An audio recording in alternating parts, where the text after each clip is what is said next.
જે રીતે ધરતીપુત્રોની કપોરી પરિસ્થિતિ છે એ પ્રમાણે સાગર ખેડૂની પણ બહુ ધરતીપુત્રો કરતા પણ વધારે કપોરી છે. આ સિઝનમાં 15 ઓગસ્ટ સિઝન જે સરકારના નિયમ પ્રમાણે ચાલુ થઈ એ પછી આ 5મી વખત સાયકોલ આવેલું છે. સાયકોલના કારણે સરકારના જે નિયમ છે કે વાતાવરણ ખરાબ નહીં છે સૂચના કરે કે તમારી બોટ પરત તમે બોલાવી લો દરિયામાંથી.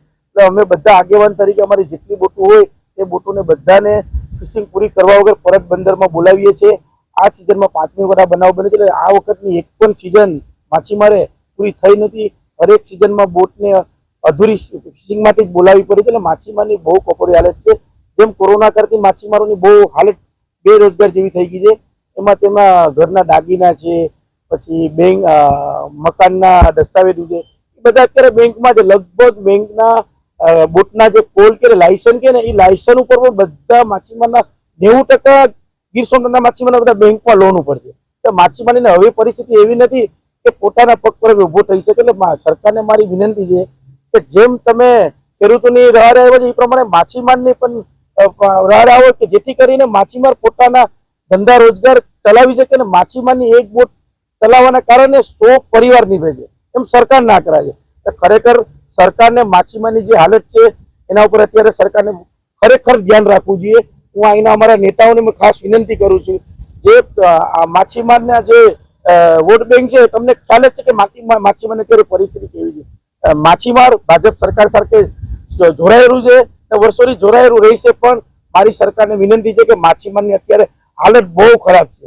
એટલે મારે આપણા સીએમ સાહેબને, આપણા મંત્રી સાહેબને બધાને મારે વિનંતી છે કે માછીમારનું પણ સર્વે વહેલી તકે કરાવે જેથી કરીને માછીમાર આવતા દિવસોમાં પોતાના પગભર થઈ શકે. હાલની પરિસ્થિતિ એવી છે કે અત્યારે અમારે બોટ મોકલાવવા માટે બરફ, ડીઝલ અને વર્કરોનો પગાર ગણીને ટોટલ અમારે 5-6 લાખ રૂપિયાનો ખર્ચ આવે છે.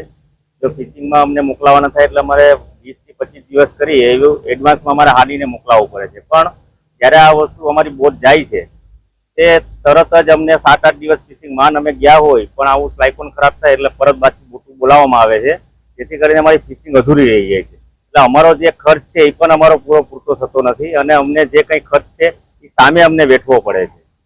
અને હાલની પરિસ્થિતિ પ્રમાણે જે તાત્કાલિક સરકાર જો સાગુ ખેડૂતોને વહારે આવી અને સર્વે કરવા 2 મંત્રીઓને જો મોકલી ને એના સર્વે કરીને જો આંકડા લેતા હોય તો એ અમારા માટે પણ પોઝિટિવ છે.